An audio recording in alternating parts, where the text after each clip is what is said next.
ఈరోజు morning unfortunately in one of the operation మనం ఒక 14th బెటాలియన్కి చెందిన ఒక కానిస్టేబుల్ గణేష్ని మనం కోల్పోవడం జరిగింది. సో నిన్న ఇన్ఫర్మేషన్ మేరకు RSTF ఒక ఆపరేషన్ లాంచ్ చేశారు. సో ఆ ఇన్ఫర్మేషన్ మీద ఒక వెహికల్లో కొన్ని లాక్స్ ట్రాన్స్పోర్ట్ చేస్తున్నారని చెప్పగా దానిపైన కొన్ని పాసిబుల్ రూట్స్ పైన వెహికల్ చెకింగ్ చేస్తూ ఉన్నారు. సో అదే ఇన్ఫర్మేషన్ ప్రకారంగా ఏదైతే ఆ వెహికల్ వస్తూ ఉన్నదో మనకున్న ఈ పోలీస్ టీమ్ని చూసి ఇమీడియట్గా రైట్ టర్న్ తీసుకోవడం జరిగింది.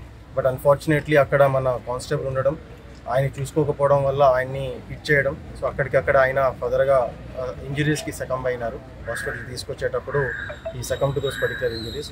Today it's an unfortunate incident which has happened and we are here to support the family in every sense.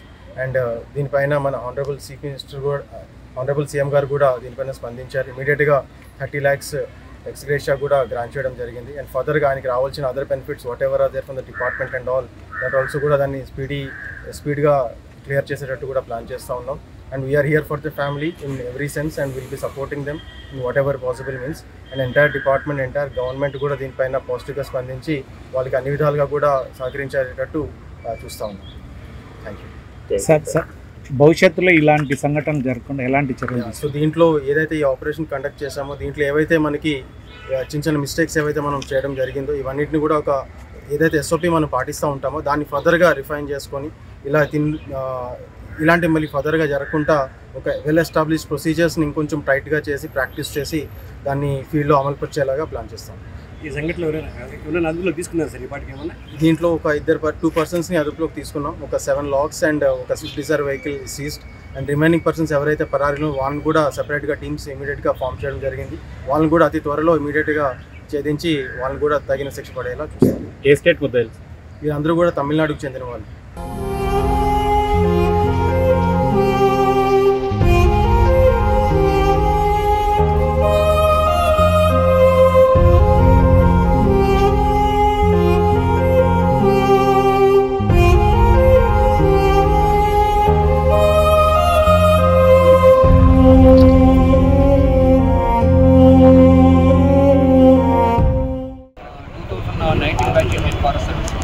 నేను ఇక్కడ సానిపాయాలో స్పెషల్ కాన్సన్ట్రేషన్ వచ్చిన వెంటనే మెయిన్గా నేను అండర్స్టాండ్ చేసినది ఏమంటే రెడ్ శాంటా స్మగ్లింగ్ అయితే సానిపాయ నుంచే స్టార్ట్ అవుతుంది.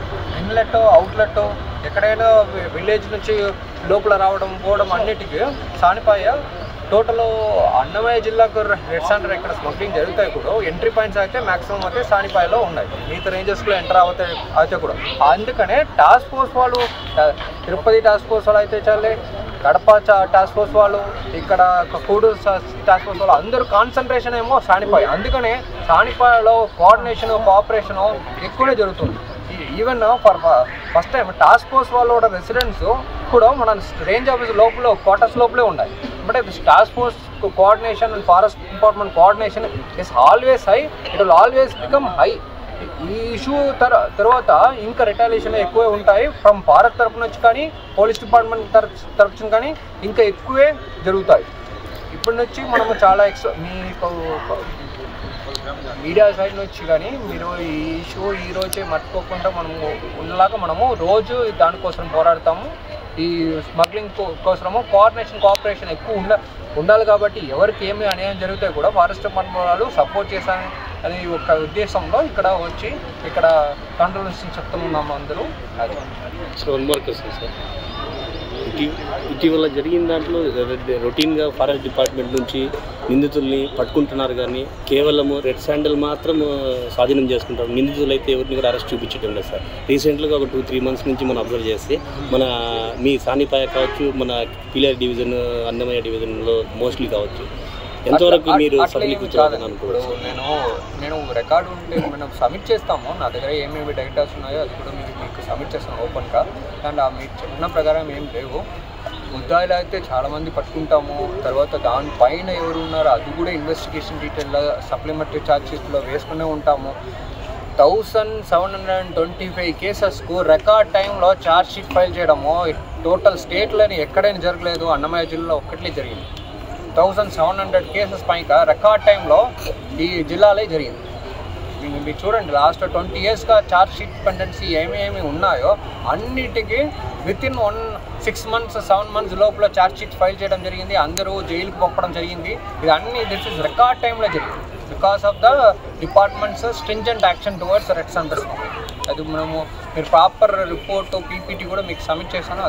దానివల్ల కూడా మీరు ప్రాపర్గా ఒక రైటప్ కూడా పెట్టండి. హౌ కమ్ నా స్టాఫ్స్ అందరూ బాగా పని చేస్తున్నారు కాబట్టి అంత జరిగింది. బికాస్ ఫారెస్ట్ డిపార్ట్మెంట్లో ఒకటి ఏమంటే కొంచెం తక్కువ స్టాఫ్స్ ఉంటారు. మనం మిగతా డిపార్ట్మెంట్ కంపేర్ చేస్తే లా ఎన్ఫోర్స్మెంట్ డిపార్ట్మెంట్ కంపేర్ చేస్తే తక్కువ స్టాఫ్లో ఇంత వర్క్ చేసినదో మనం వేరే డిపార్ట్మెంట్లో మీరు ఎక్కడైనా చూడలేదు.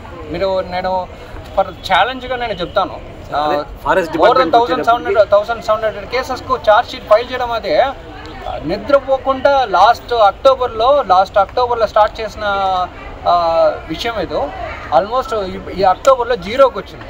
There is no pendency with respect to charge sheet అనేది.